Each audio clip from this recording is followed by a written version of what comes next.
And welcome back, folks, to Big Talker FM, WLTT, Chad Adams. Very special interview with my good friend Bill Randall, running for the 13th Congressional District, Republican nominee. Made it through the gauntlet of the primary. Nothing can be uglier than Republicans fighting Republicans. So now he's on to November.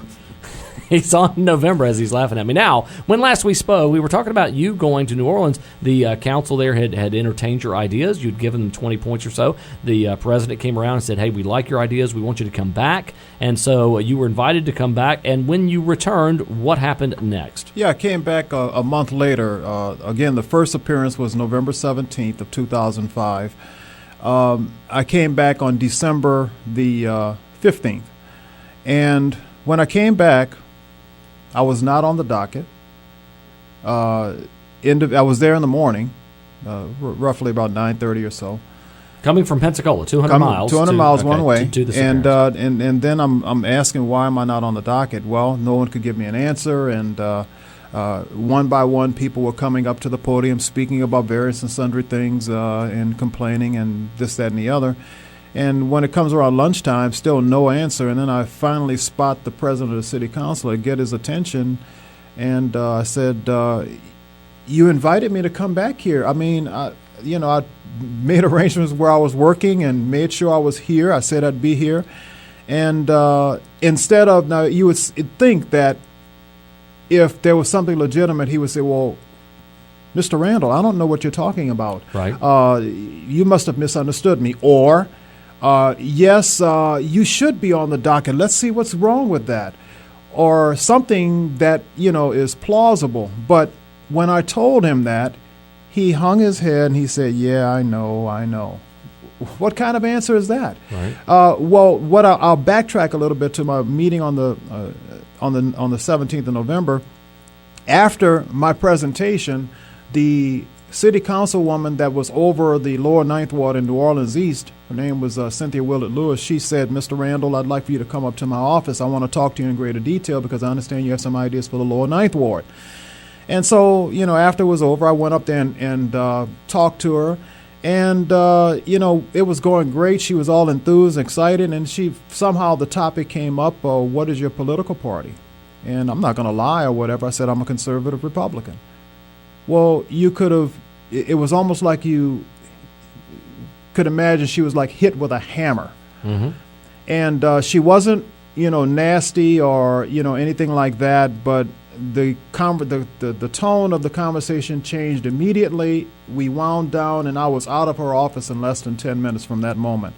So my suspicion is that because I was a Republican, my ideas should not be entertained, and the things that followed after that confirmed to me that there was a concerted effort on their part, starting with her, that if you're a Republican, your ideas are not entertained. They don't have merit. That's right. And not only that, but if you remember, all of the major candidates running for president made an appearance in New Orleans. Right. After Katrina.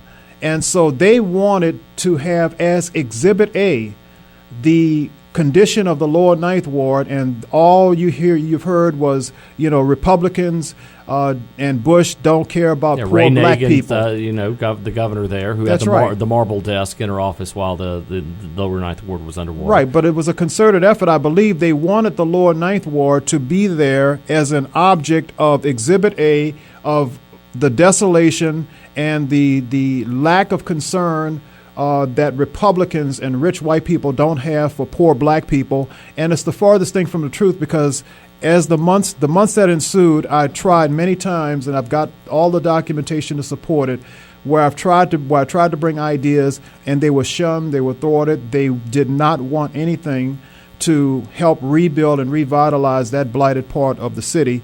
And I think it's the fact that they would use the lives of all those people as a political pawn to further their agenda is really reprehensible. So rolling forward, so you recognize that basically you were discriminated against, not because of being black, but because of being a Republican. Right, in ideology. New Orleans.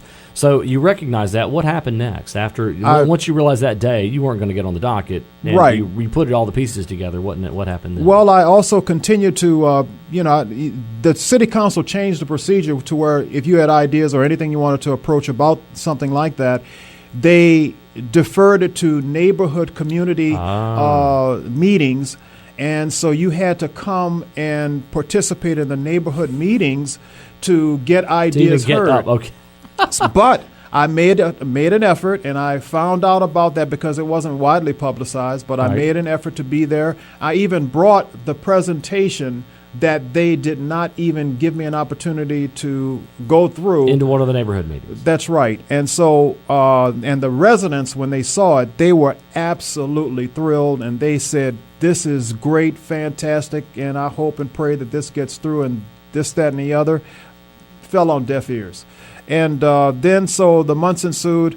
I contacted my U.S. Senator, Mel Martinez. I've got the documentation. I've got the letter that he wrote. And all of these things, the meeting on my being there on the 17th of November and my being there on December 15th, unless they destroyed the DVD or the videotape, that's a matter of public record. If someone wants to, under the Freedom of Information Act, they can go and see that I, in fact, was there. And as a matter of fact, when I was there on the 15th of December, CNN, John King, was present that evening, and I told him what I was there for. Now, he had his CNN cameras rolling whenever someone in the audience was hostile and talking about, "You're not going to take my blankety-blank property," and this, that, and the other. Oh, images of that were on CNN. But I guess it wasn't newsworthy that here I am, a former resident of the lower Ninth Ward, was going to bring some ideas for their consideration. Not newsworthy. The cameras weren't rolling, and he was You're gone. Not Angelina Jolie, so. Well, that's all right. That's okay. Not in Brad Pitt. No, rolling this forward. So this is your experience there. You come to North Carolina. You get involved in politics. You obviously are a staunch Christian conservative, I might add, very strong on your faith. And how do those events translate into your current political endeavor, and how is this part of who and what you are now? Well, I actually want to say that it even dovetails with what happened after Hurricane Hugo, and after storm damage with remnants of hurricanes that came to North Carolina, you had money that was appropriated for residents in this state that were misdirected, misappropriated, doled out without accountability. And so really you're seeing a trend here. Down there you had liberal policymakers and people in control that were not serving the interests of the people that had the public trust. Here in the state of North Carolina, you have a General Assembly who, with the exception of 1994, has been in complete control of the Democrat Party, and liberals in control of the state legislature. Again, you have opportunity for them to help the people, but yet they dole out monies as they see fit without accountability. This must change. So really, I'm here in North Carolina because there are many people who were blessed to be born in North Carolina, and I and many others had the good sense to move here. And that now that we're here, I'm looking to represent the interests of the people in this congressional district, and time is not on our side. We've got to get this done in November in the election if we're going to turn things around. I do want to remind folks that Bill Randall, running in the 13th Congressional District, which stretches just north of Wake County. It's all throughout northern Wake County, over through Durham, over to Alamance, and then stretches kind of to the east, heading there. And these oddly, if you ever look at the congressional map of North Carolina, with the exception of Mel Watts, which is the most horrific, there are many that are oddly gerrymandered. They're drawn in ways that, there's no way you could, as a creative artist, come up with these kind of districts, including Mike McIntyre's district that's here in the southeast part of the state that's very protective of Democrats. When they shove all the Republicans in one district where you have these weird places like Sue Myrick's district where they put a lot of Republicans in there, if they were to draw them based on population, these would be much fairer fights. This would be the opportunity for North Carolinians to choose their politicians rather than people like your opponent who has chosen his constituents. Right. So exactly. In just a moment, we're gonna take a break here in a second, and when we do this, we're gonna come back and talk about Bill Randall's platform. We're gonna talk about who he's running against, the voting record, the issues, things like that. We're gonna do this. We're gonna carry it through the bottom of the hour here.